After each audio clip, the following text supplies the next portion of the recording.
Okay, so let's get down to the point. I think there aren't enough good country people in the world. Let's start now discussion over that one.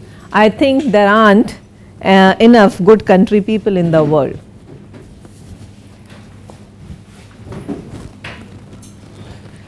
Do you know what is a motive? Anukripa.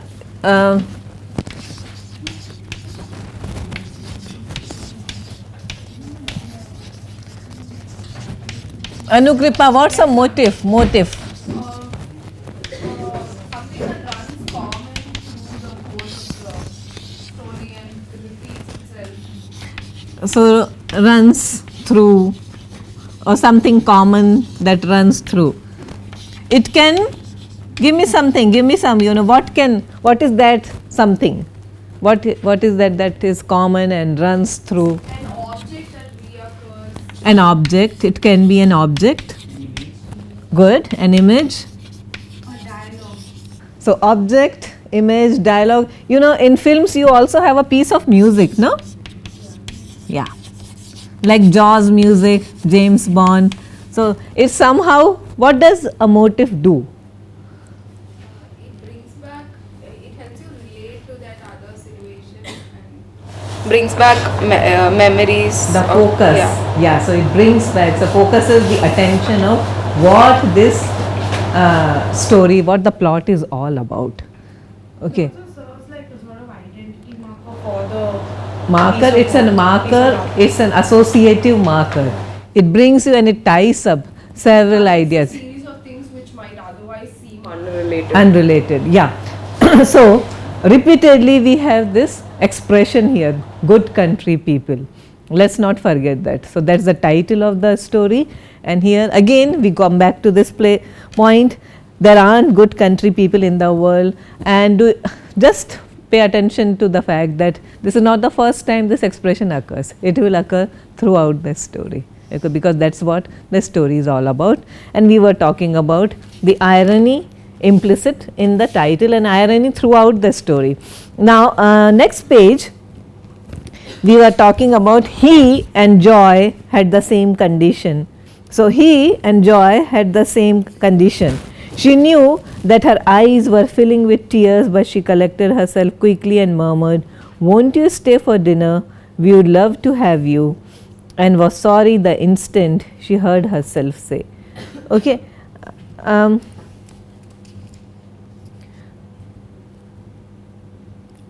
Why? Why does she have tears in her eyes? Look at the para earlier. I guess a lot of boys come telling you they are working their way through college, but I am not going to tell you that. Somehow I don't want to go to college. I want to devote my life to Christian service. And I got this heart condition, I may not live long. So this makes her eyes filled with tears, because she too has a heart condition. Remember, the doctors have already told her mother she is not going to see 45. Yeah, and she is already somewhere in her 30s. Yeah, and this kind of a relatedness. Now, do you think this boy has known about this family? Any idea? Are we given any indication that perhaps he has done his homework on these people? No. We are not given any hint or indication, but why not? He thinks that they are called the Masons, right? But that could also be a ploy. Yes. Yeah, he also says, my friends say that you're good people. So I know that so my friends say, because there is a lot of ambiguity here, and it will never be sorted out. This puzzle will never solved. We never solve, because no one is going to tell us whether he had it all planned or not. It's very much possible that he targets joke. Exactly. He targets certain people who have certain conditions. Yes. So perhaps that is later on you will realize that. So I want you to connect this passage to the ending. Won't you say? And yes, ma'am, he said in an abashed voice, I would sure love to do that. Now this kind of accent, Midwestern accent, Christian, share, and all the, what do all these things suggest? Now look at her, she is a PhD in philosophy. Okay, definitely she must be having a certain way of speaking, and we have already been told how she speaks, the kinds of things she likes to read, very abstract things that a lay person would find it very difficult to relate to or understand. But here you have this person who is a real salt of the earth. So, someone who completely fits the bill of so called good country boy. Okay. And again think of the general notions about being a good country boy. And calling people ma'am and sir, this is another style, another device that people try to, warm up to some people, okay, giving you excessive respect. Joy had given him one look on being introduced to him, and then throughout the meal had not glanced at him again. He had addressed several remarks to her which she had pretended not to hear. Mrs. Hopewell could not understand deliberate rudeness, although she lived with it, and she felt she had always to overflow with hospitality to make up for Joy's lack of courtesy. She urged him to talk about himself, and he did.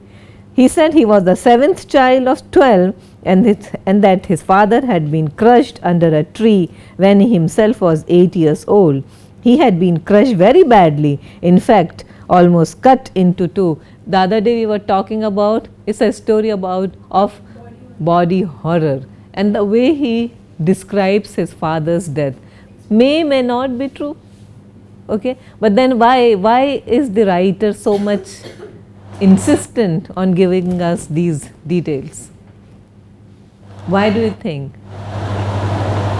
Excessive interest in body parts, mutation, disfigurements, heart conditions, diseases, body fluids, all these things are talked about in a very naturalistic, matter of fact way.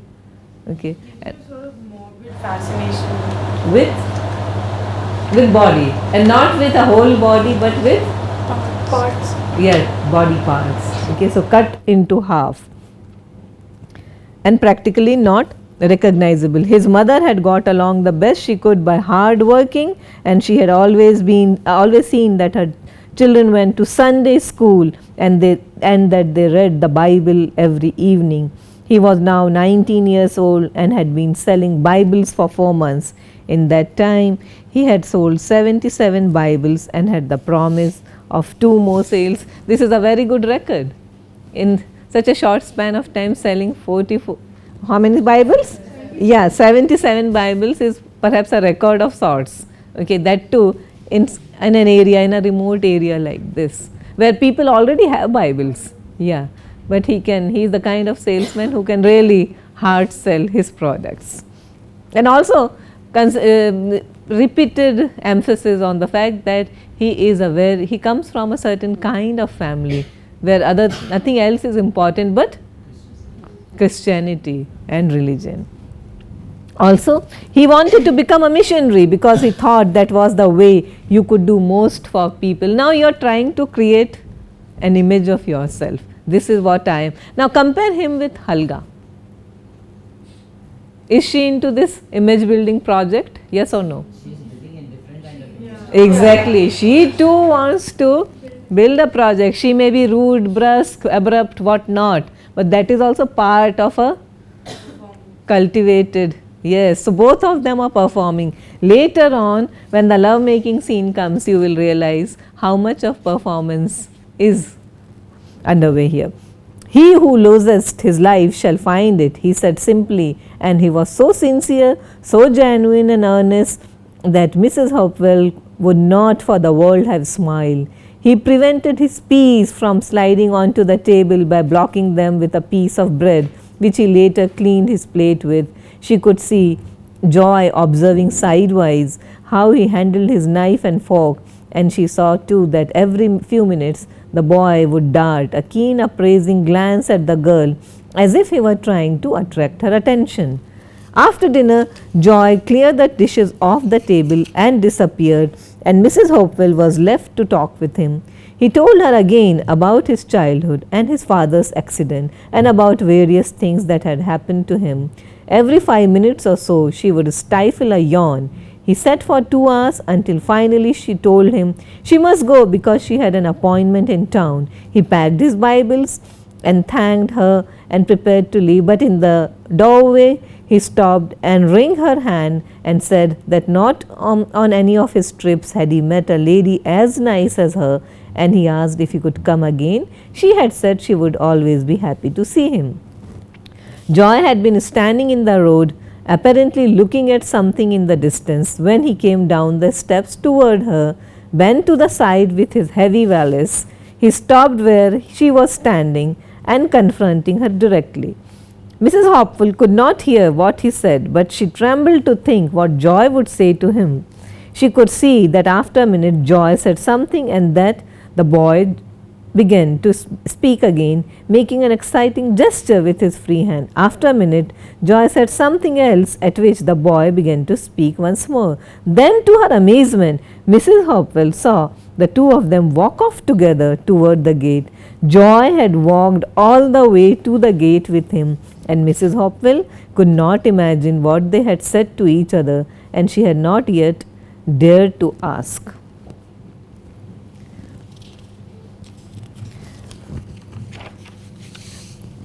Joy finds nice boys unattractive and boring and unappealing. You know, what does she say? Nice. Smelling of stupidity. But so what's so special about this boy? Isn't he a nice boy? He's trying so hard to project his niceties and niceness on everyone. So why is she interested? Because this is the first time she has taken the trouble to walk to the gate. She doesn't even leave her house. But what could he, how did this fellow, who is so run of the mill, such a common person, and how does he make her change her behavior? They have a commonness between both. Like she also has said that he has a Heart disease. She like commonness because of that maybe she becomes interested. Is it? Yeah, okay, good. So they are joined together because of their diseases. Okay, that is one thing. Anything else? The macabreness of their past.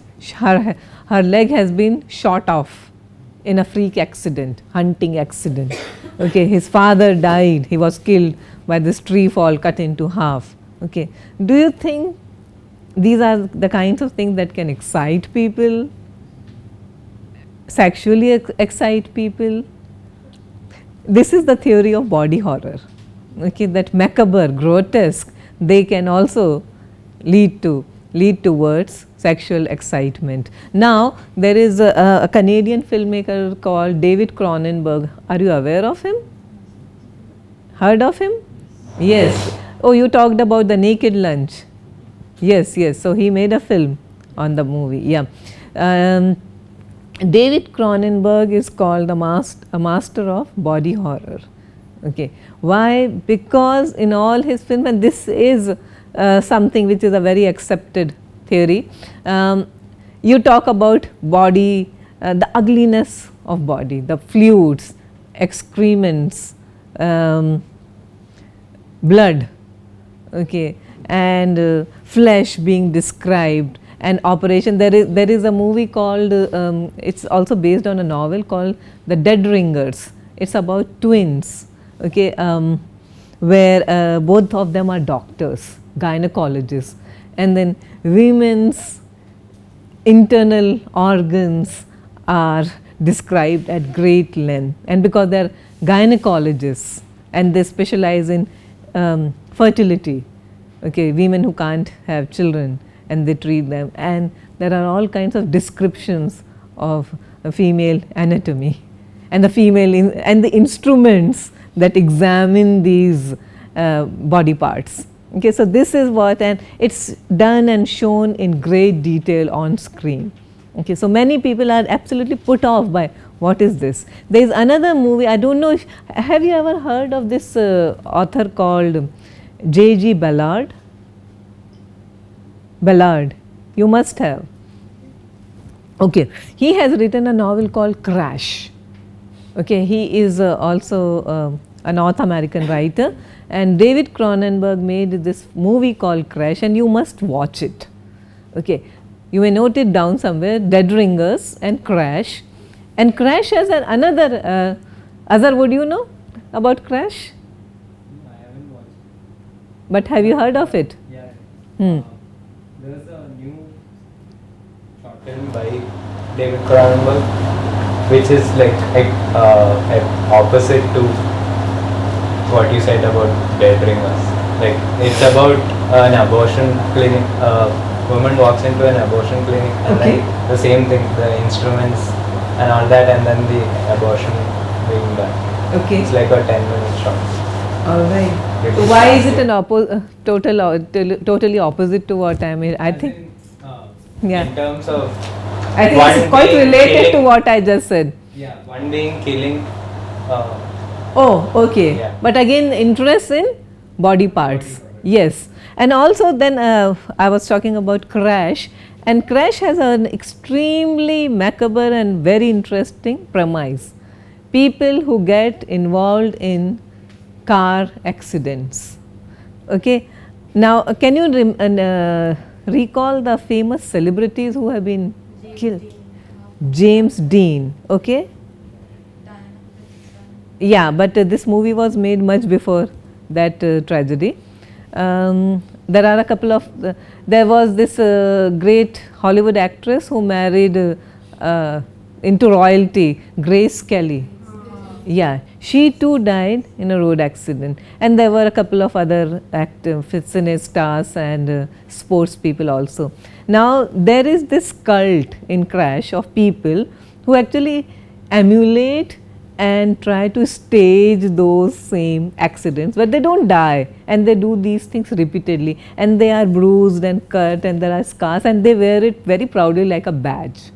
Okay, and they get sexually excited by their blood, their bruises, their bandages, their fractures. What is it about? Why are we talking about? It can't be about only body horror. What is the good celebrity worship on one hand, but it is also talking about that people no longer, we are living in those times when we can't make any connection with people unless we crash together. Okay, that otherwise husbands and wives, parents and children, we all live together, but there is no connection, real connection. The only real connection we can make is with people whom we crash into. Okay, so if there are road accidents, so victims look at each other before dying, and their eyes meet, and there is a connection which has never. So this kind of description on screen, I mean, this, I know it's horrible to sound, but I think what we are talking about, what Flannery O'Connor must have said 50 years ago, it's the same premise. So you can connect these things. All right. I'll skip a couple of paras and I'll go to Halga had cracked her 2 eggs into a saucer and was bringing them to the table along with a cup of coffee that she had filled too full. She sat down carefully and began to eat, meaning to keep Mrs. Freeman there by questions if any reason she showed an inclination to leave. She could perceive her mother's eye on her. The first roundabout question would be about the Bible salesman, and she did not wish to bring it on. How did he pop her neck? She asked. And they talk about these things. We'll move on to the next page. Halga got up and stumped with about twice the noise that was necessary into her room and locked the door. She was to meet the Bible salesman at 10 o'clock at the gate. She had thought about it half the night. She had started thinking of it as a great joke, and then she began to see profound implications in it. She had lain in bed imagining dialogues for them that were insane on the surface, but that reached below the depths that no Bible salesman would be aware of. Their conversation yesterday had been of this kind.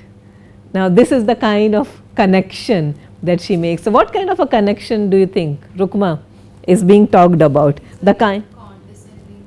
Exactly. She is a PhD in philosophy, she can make these deep, profound statements. Yes. Surprised that somebody could actually raise up to that standard Look up and have to, a conversation with her. exactly, and he would be willing to, he will be willing to what, subject himself to her, okay, and that's the kind of, so we talk about feminism, okay, and here is the kind of typical toy boy that she, I mean look at her age, she is in her early 30s, he is 19. Okay, so she looks at herself as a kind of a mentor, as a kind of a teacher and a lover who can initiate this rustic good country boy into finer things of life. Okay, and because he is so low, so she feels that in spite of her disfigurement, he still is not good enough for her, and he will be willing to place himself completely to her mercy. He had stopped in front, so we are talking about power games again, power relations, sexual politics. He had stopped in front of her and had simply stood there.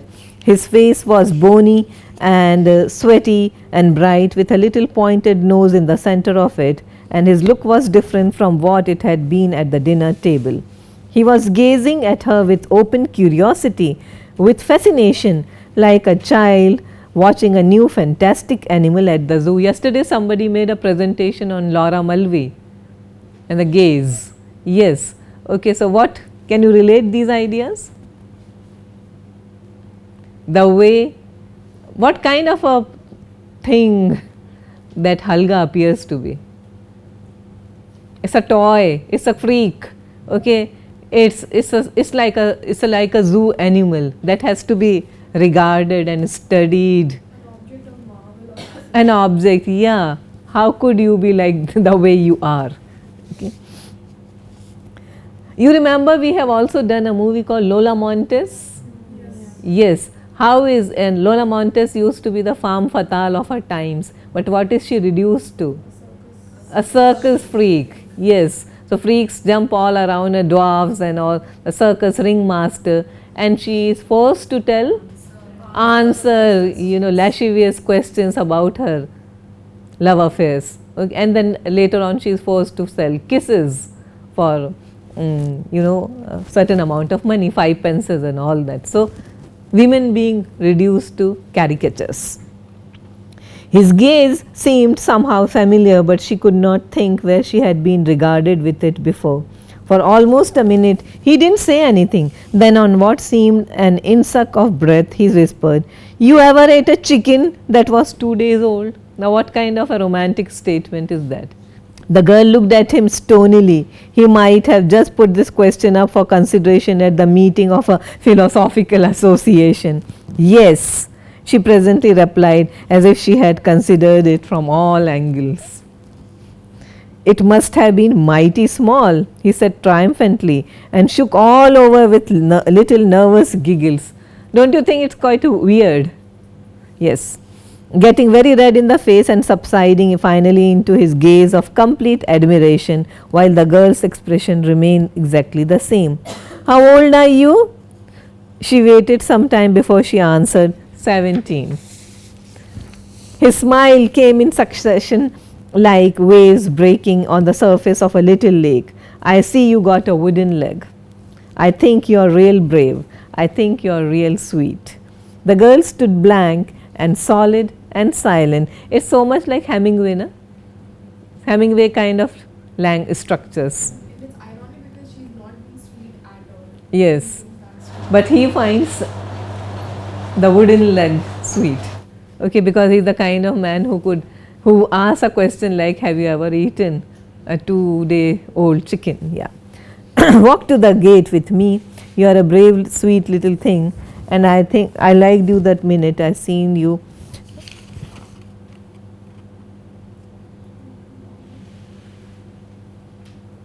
Is he talking about a chicken that is 2 days? Yeah. So it's not a cooked chicken he's talking about. Yes. So yeah, I made a mistake here. 2-day-old chicken. So again, this is quite We are not talking about the rottenness of chicken, but what are we talking about? Do you think now I can see the connection here? Is he comparing himself to that chicken, a young chicken, a spring chicken just came out, a 2-day, and 2-day chicken, how small it would be? Yeah. Generally, do we cook a chicken that is 2-day old? Okay, so we people, even for culinary purposes, they cook a full blown chicken, okay, not a 2-day chicken. Yeah, so again we are talking about the weirdness and the macabreness of there. I mean, it's quite a perverted story, I know, and they are perverted characters.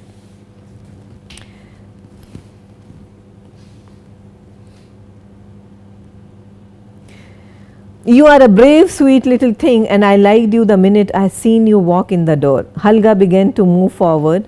What's your name? He asked, smiling down on the top of her head. Halga. Halga, Halga, Halga. I never heard of anybody named Halga before. You are shy, aren't you, Halga?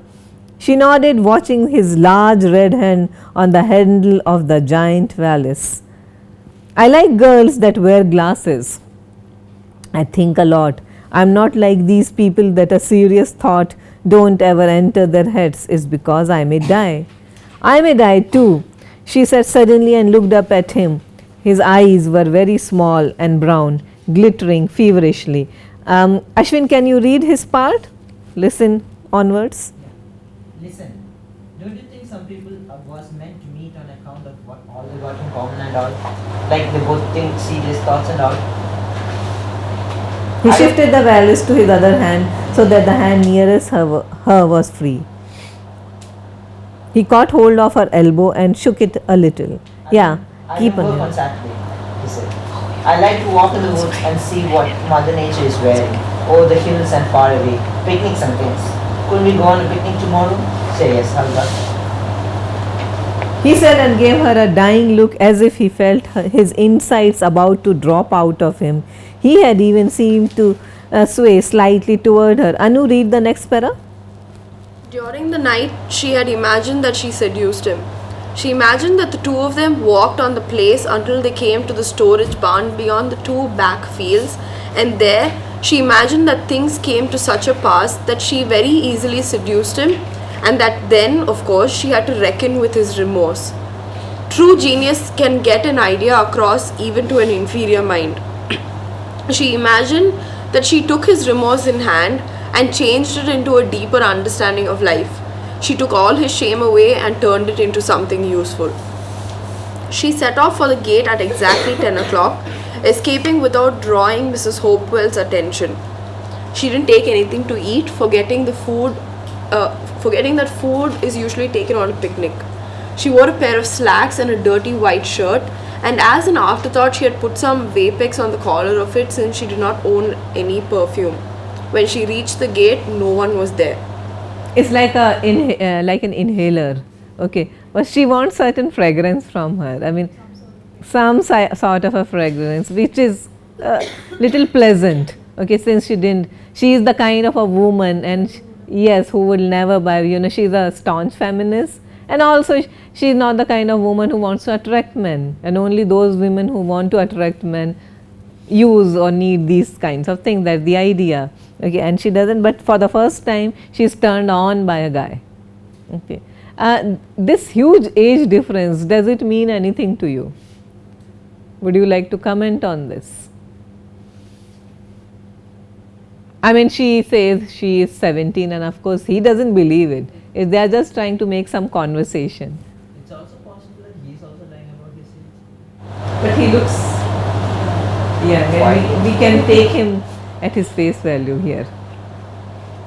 We really don't have any reason to disbelieve him on this one. Yeah, and Mrs. Hopewell also is not suspicious about his age. Is it possible that she feels some sort of like insecurity about, how obviously like she's unattractive, and maybe that's why a younger man would Inexperienced. Who could inexperienced, So a younger man, inexperienced, who she Would can more like- initiate, Yeah. into things. So she seduced him. She dreams that she has seduced him. Is that why he will have remorse after? No, that's because of the Christian, like him straying Okay. from. I mean, I think. Yes. Okay. She looked. Rukma, can you read the next para? She looked up and down. She looked up and down the empty highway and had the curious feeling that she had been tricked, that he only meant to make her walk to the gate after the idea of him. Then suddenly he stood up, very tall, from behind a bush on the opposite embankment. Smiling, he lifted his hat, which was new and wide brimmed. He had not worn it yesterday, and she wondered if he had bought it for the occasion. It was toast colored with a red and white band around it and was slightly too large for him. He stepped from behind the bush, still carrying the black valise. He had on the same suit and the same yellow socks sucked down in his shoes from walking. He crossed the highway and said, "I knew you'd come." The girl wondered acidly how he had known this. She pointed to the valise and asked, "Why did you bring your Bibles?" Now, see, this is very interesting. We have been talking about this mysterious, enigmatic box from the beginning. So, he carries his valises. That when he first opens that valise, it has Bibles. He took her elbow, smiling down at her as if he could not stop. You can never tell when you need the word of God, Halva, he said. She had a moment in which she doubted that this was actually happening, and then they began to climb the embankment. They went down into the pasture toward the woods. The boy walked lightly by her side, bouncing on his toes. The valise did not seem to be heavy today. He even swung it. They crossed half the pasture without saying anything, and then, putting his hand easily on the small of her back, he asked him, softly, "Where does your wooden leg join on?" She turned an ugly red and glared at him, and for an instant the boy looked abashed. "I didn't mean you no harm. I only meant you're so brave and all. I guess God takes care of you." "No, I don't even believe in God." And this, he stopped and whistled. "No," he exclaimed as if he were too astonished to say anything else. She walked on, and in a second he was bouncing at her side, fanning with his hat. "That's very unusual for a girl," he remarked, watching her out of the corner of his eyes. When they reached the edge of the wood, he put his hand on her back again and drew her again against him without a word and kissed her heavily. The kiss, which had more pressure than feeling behind it, produced that extra surge of adrenaline in the girl that enables one to carry a packed trunk out of a burning house. But in her, the power went at once to the brain. Even before he released her, her mind, clear and detached and ironic anyway, was regarding him with a great distance, with amusement but with pity. This is the first time she has been kissed. With less feelings and more urgency, more like a sexual urgency, and she feels aroused, but she still wants to. I don't think that this is the first time for him. Definitely this is the first time for her, okay, because she is the inexperienced one and she is the one who had plans of seducing him. So, how the hunter becomes a hunter. Yes. So, again we are talking about reversal of sexual roles and politics and power games that couples play. She had never been kissed before, and she was pleased to discover that it was an unexceptional experience and all a matter of the mind's control. Now, what do you think of this? Said everything from a very Really social, logical point. Intellectual. Yeah. Intellectual, yeah. Intellectualize even matters related to sex and love. Okay, and I can maintain my ironic distance from a kiss. Very confident of her. Control over her mind and her body. So she thinks she has complete. Yes. Anything interesting you would like to add? We were comparing her to another character from Amy Farrah Fowler from The Big Bang a Theory. TV series. But she's very, Yeah. she kind of loses it somewhere. Yeah. But at the beginning, she's Yeah. But you know, having sex without feeling, this is also one trait of extreme feminism. I can do, you know, generally it is a man's prerogative. that I can have sex and then I can completely detach myself. But here Halga, all her life she has been so determined to have complete control over. We know she is a control freak, and you know, because of her condition she has become all the more a control freak. But when she has been having her way around with the people at home, so she thinks that she can get her way in the world. And now this is an experience, and she says, so what's the big deal? I know I can detach myself from this. So he is the one who is going to get carried away. He will be in love, yes, he will be blown away by me. And then perhaps, you know, out of pity or out of mercy, I will give him something, or I may not. Some people might enjoy drain water if they were told it was vodka. And why do you have this kind of sentence here? It's all in the mind. It's all in the mind. When the boy, looking expectant but uncertain, pushed her gently away, she turned and walked on, saying nothing, as if such business for her was common enough. These things happen to me all the time. Okay, boys lose control and kiss me passionately. It's nothing new to me. He came along panting at her side, trying to help her when he saw a root that she might trip over. He caught and held back the long, swaying blades of thorn vine until she had passed beyond them. She led the way, and he came breathing heavily behind her. Then they came out on a sunlit hillside, sloping softly into another one, a little smaller. Beyond, they could see the rusted top of the old barn where the extra hay was stored. The place of rendezvous, where the kind of place where lovers would go. The hill was sprinkled with small pink weeds. Then you ain't saved? He asked, suddenly stopping.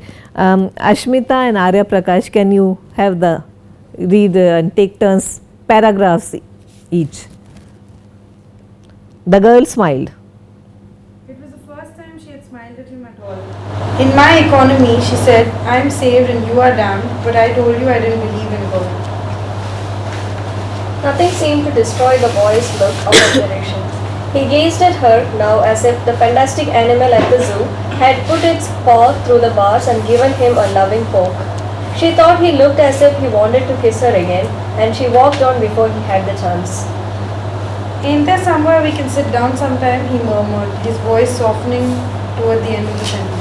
In that barn, she said. They made for it rapidly, as if it might slide away like a train. It was a large two-story barn, cooked and dark and inside. The boy pointed up the ladder that led up into the loft and said, "It's too bad we can't go up there." Why can't we? She asked. Your leg, he said reverently. Don't you think that this is very reverently is an ironic thing? Reverently means why? Why reverently? She could have used the word concernedly or sincerely or earnestly, yeah, or feelingly, but reverently. The dominant feeling is awe. Yeah, he's still really in awe at how the kind of person she is, despite Her disfigurement, that she's still so in control of That's not everything. ironic then. Is it ironic here? I mean, I don't know. Yeah, it could be, it may not be ironic. Perhaps the reverence is, as we were talking about, is the attraction is because of the disfigurement. Otherwise, without that, there wouldn't have been any attraction to begin with. Yeah. So, he is awed by her condition, and that's what appeals to him. So, we are talking about the human beast, the perversion. The girl gave him a contemptuous look, and putting both hands, what do you think of me? I can do it as well as any other person. She climbed it while he stood below, apparently awestruck. She pulled herself expertly through the opening and then looked down at him and said, "Well, come on if you're coming." And he began to climb the ladder, awkwardly bringing the suitcase with him. "You won't need the Bible," she says again. You never can tell, he said, panting. After he had got into the loft, he was a few seconds catching his breath. She had sat down in a pile of straw, a wide sheath of sunlight. I'll skip a few lines. The boy dropped down by her side and put one arm under her and the other over her and began methodically kissing her face, making little noises like a fish. He did not remove his hat, but it was pushed far enough back not to interfere. When her glasses got in his way, he took them off her and slipped them into his pocket. And why should he take her glasses and slip them into his pocket? We'll come to it.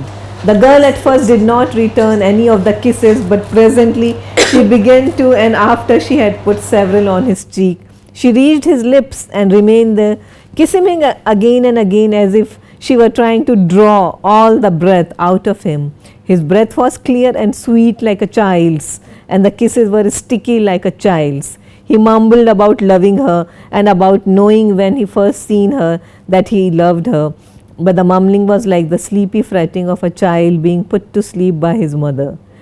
Her mind throughout this never stopped or lost itself for a second to her feelings. You ain't said you loved me none, he whispered finally, pulling back from her. You got to say that. She looked away from him off into the hollow sky and then down at a black ridge and then down farther into what appeared to be two green swelling lakes. She didn't realize he had taken her glasses, but this landscape could not seem exceptional to her, for she seldom paid any close attention to her surroundings. She never bothered about nature, remember? You got to say it, you got to say you love me. She was always careful how she committed herself. In a sense, if you use the word loosely, you might say that. So she still is in control or giving the impression of it. But it's not a word I use. I don't have illusions. I am one of those people who see through to nothing. You know, I can have sex without love. So I am that kind of a person. The boy was frowning. You got to say it. I said it and you got to say it. It's like a typical date, teenage date, that you have to say you love me. You poor baby. It's just as well you don't understand. And she pulled him back. She pulled him by the neck, face down against her. We are all damned, but some of us have taken off our blindfolds and see that there is nothing to see. It's a kind of salvation. The sooner you accept there is no such thing as love. Okay, just take. So again we are talking naturalism here. Yeah, no feelings, sex for the sake of it. Okay, a physical hunger, you satisfy it and learn and carry on with your life, and that's her intention. She is definitely not in her love, although she wants to experiment with sex. The boy's astonished eyes looked blankly through the ends of her hair. Okay, but do you love me or don't? Yes, in a sense, but I must tell you something. There mustn't be anything dishonest between us. I am 30 years old. I have a number of degrees. How does this matter? She could have just said I am 30 years old and that's it. Educated women lose their could be intimidated by me at a later point. You see, I am older and more sophisticated and highly educated woman, and I am almost like your mother. This child imagery coming repeatedly. Yeah. So if we got to do this, let's get on with it. Otherwise, let's not bring feelings into it. Okay, I can intellectualize these things. You can't. I have degrees. What would you know about? The boy's look was irritated but dogged. I don't care. I don't care a thing about what you all done. I mean, degrees. What you all done. I just want to know if you love me or don't it. And he caught her to him and wildly planted her face with kisses until she said, yes, yes. Okay, then prove it. She smiled, looking dreamily, and what she could have thought, what could be going on in her mind. You prove it, that's you consent to have sex with me, that's the way I'll prove. How? She asked, feeling that he should be delayed a little. He leaned over and put his lips to her ear. Show me where your wooden leg joins on. The girl uttered a sharp little cry and her face instantly drained of color. The obscenity of the suggestion was not what shocked her. As a child, she had sometimes been subject to feelings of shame, but education had removed the last traces of that. As a good surgeon scraped for cancer, She would no more have felt it over what he was asking then. She would have believed in his Bible. But she was as sensitive about the artificial leg as a peacock about his tail. No one ever touched it but her. She took care of it as someone else would his soul, in private and almost with her own eyes turned away. No, she said. I know it. You are just playing me for a sucker. Oh, no, no, no, it joins on the knee, only at the knee. Why do you want to see it? The boy gave her a long penetrating look. It's what makes you different. You ain't like anybody else, she said, staring at him.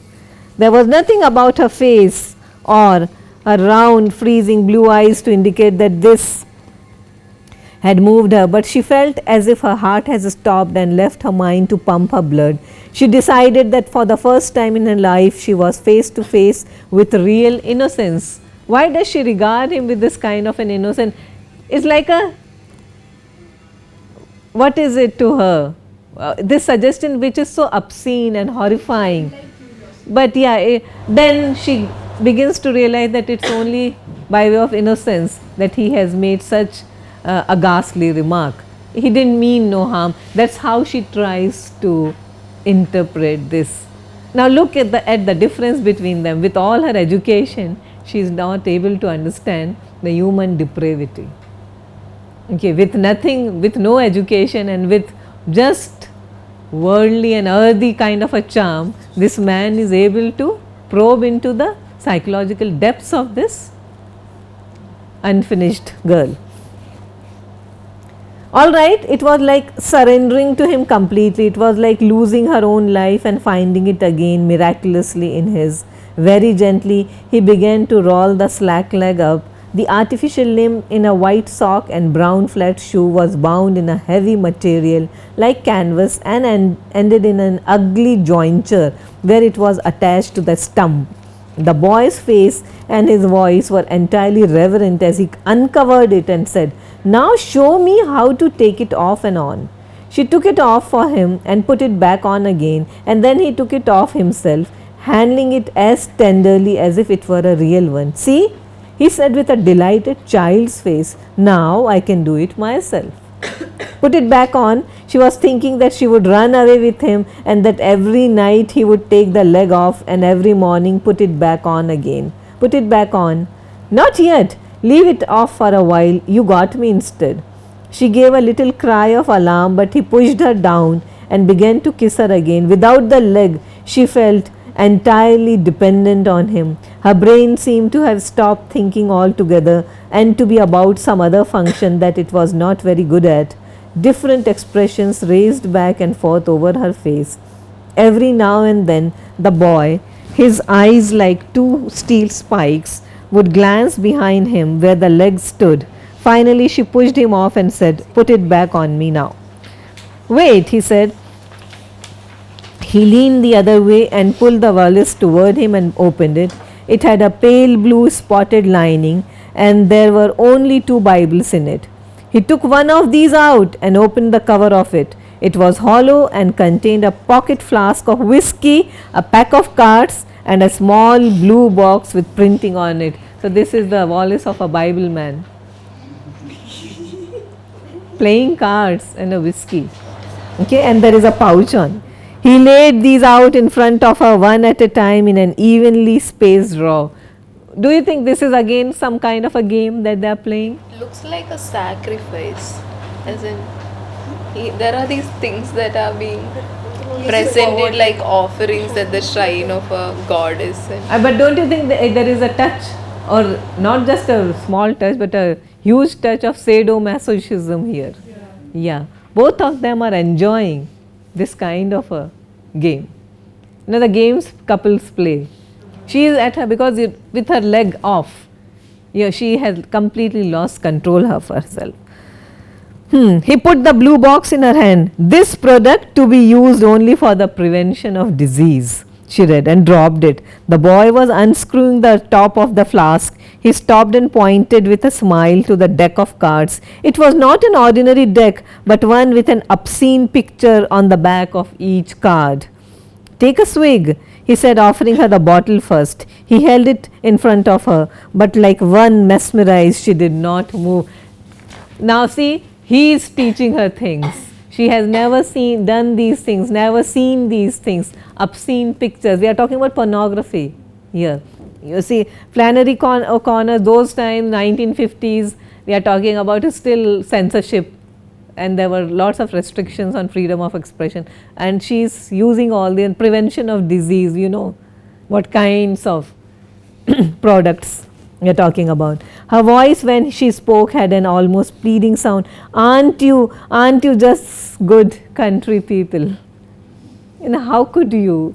Okay, sex is one thing, but liquor and obscenity and pornography, you are good country people.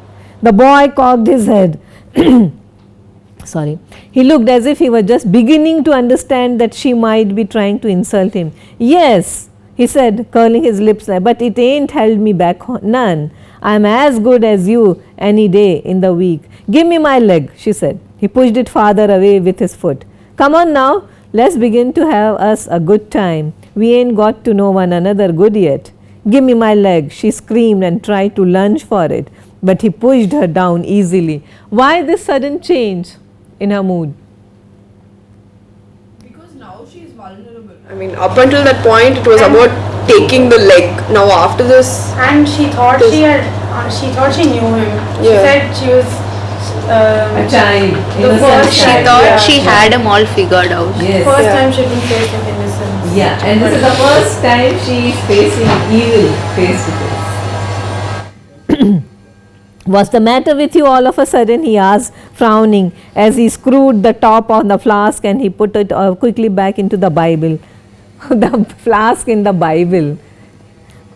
Okay, you just a while ago said you didn't believe in nothing. I thought was some girl. You was some girl. Her face was almost purple. You are a Christian. You are a fine Christian. You are just like them all. Say one thing and do another. You are a perfect Christian. The boy's mouth was set angrily. I hope you don't think that I believe in that crap. I may sell Bibles, but I know which end is up, and I wasn't born yesterday and I know where I am going. Give me my leg, she screeched. He jumped up so quickly that she barely saw him sweep the cards and the blue box back into the Bible and throw the Bible into the valise. She saw him grab the leg, and then she saw it for an instant slanted forlornly across the inside of the suitcase with a Bible at either side of its opposite ends. He slammed the lid shut and snatched up the valise and swung it down the hole and then stepped through himself. When all of him had passed but his head, he turned and regarded her with a look that no longer had any admiration in it. I have gotten a lot of interesting things, he said. One time I got a woman's glass eye this way. So a one-eyed woman, a girl who has lost her eye in an accident. So I made her remove that eye for her. And you needn't to think you will catch me because Pointer ain't really my name. I use a different name at every house I call at and don't stay nowhere long. And I'll tell you another thing, Halga, he said, using the name as if he didn't think much of it. You ain't so smart. I've been believing it nothing ever since I was born. And then the toast-colored hat disappeared down the hole and the girl was left sitting on the straw in the dusty sunlight. When she turned her churning face toward the opening, she saw his blue figure struggling successfully over the green speckled lake. So this incident has taught her more than any PhD could have taught about human life, about life and human nature and depravity. And then suddenly look at the sudden shift of scenery or landscape. Mrs. Hopwell and Mrs. Freeman, who were in the back pasture digging up onions, again very homely scene, right, domestic scene, saw him emerge a little later from the woods and head across the meadow toward the highway. Why, that looks like that nice dull young man that tried to sell me a Bible yesterday, Mrs. Hopwell said, squinting.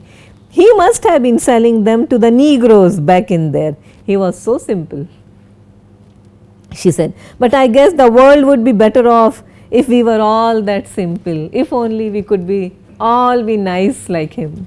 Okay.